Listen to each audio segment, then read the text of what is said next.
Hi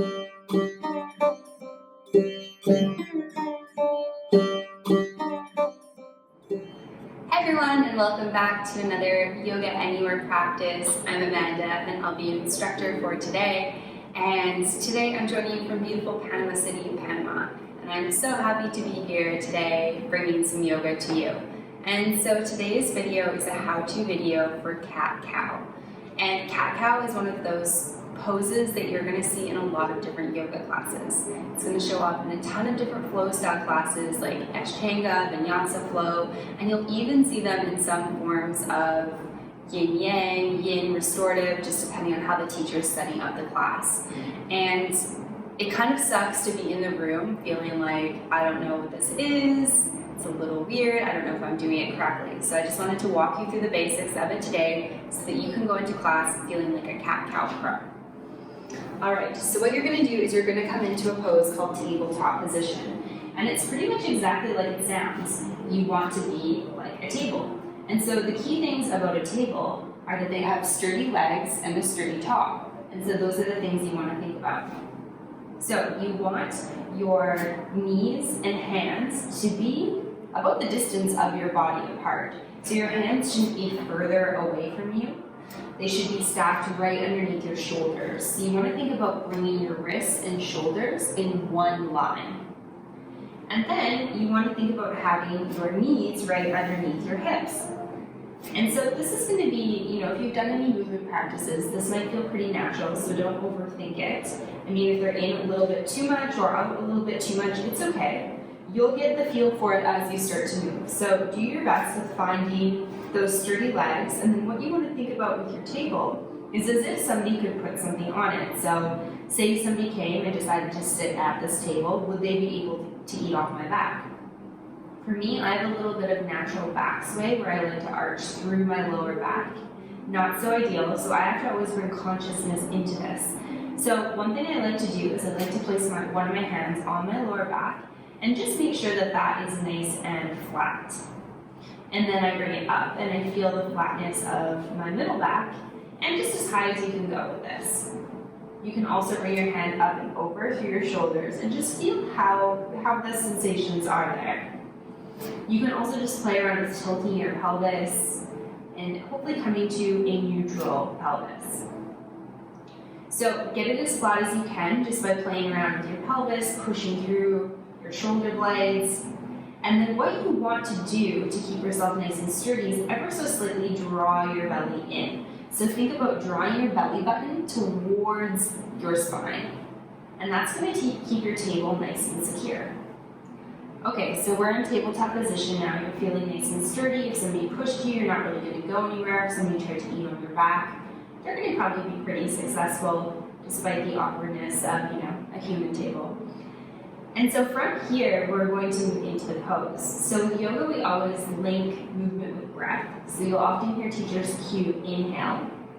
So you take a deep inhale breath. Your breath precedes your movement, so it comes first. So inhale and you move into cow pose. So inhale deeply.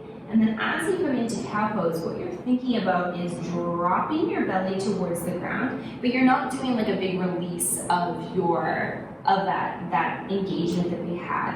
You're just going to drop your belly, drop your chest, send your hips up, and then send your head up. Cow pose. So what we're doing is drawing our shoulder blades together, stretching our nose away from our spine, away from our body really. Sending our hips as high as we can, as if you were like peacocking your butt towards the wall behind you. And then, when the teacher says exhale, cat pose, all you're going to do is reverse that. So you're going to think about slowly tucking that tail under, and then rolling that through the spine, creating an arch or a roundness through the spine, until your head comes last and your chin tucks. Now we're kind of like a really arched bridge, or like an archway. This is like an angry cat, that's why it's called cat pose. And now we're going to inhale back for cow. So we'll think about reversing that movement. So think about inhale, and And then slowly keep the belly engaged, but drop the belly, drop the chest, reach the hips and head. Cow pose. And then exhale once again. Think about starting the tuck from the base of your spine and rolling through all the vertebrae as you tuck.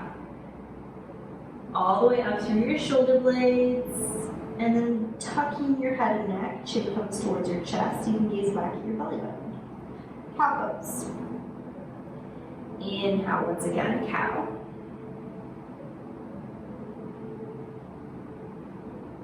And then speeding up a little bit, exhale, cat. So roll through. Round down. Make yourself into an arch or an angry cat. Gaze back towards your belly. Everything's still nice and engaged. Our table's still nice and sturdy. Somebody probably can't eat off of us, but that's okay. And then come back into cow. Do it once more. And then exhale. Round down, arch your spine, come into cat pose. Amazing. So at the bottom of your breath, come back to neutral. So find that neutral spine. You need to use a hand to just feel how that is. Go ahead. Shift back and forth, and then release.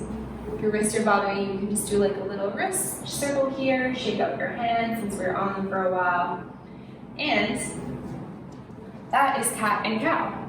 And so when a teacher says come to all fours, that's your tabletop position. When a teacher says, move into cat-cow, you want to use your breaths, your inhales and exhales, to do flexion and extension of the spine. So if you have wrist pain and you're like, this is great, but I can't be on my wrist for that long, you actually can do this motion sitting up. So you can either do it just like this or cross-legged, and just think about that same thing. There's no weight on your hands this time. But we'll think about drawing the chest forward, hips and head go back this time, and then exhale to round down. Create like a letter C.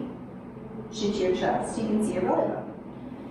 Inhale, send the chest forwards. Hips and head back. And then round down, come into that secret. Once more. Inhale, cow.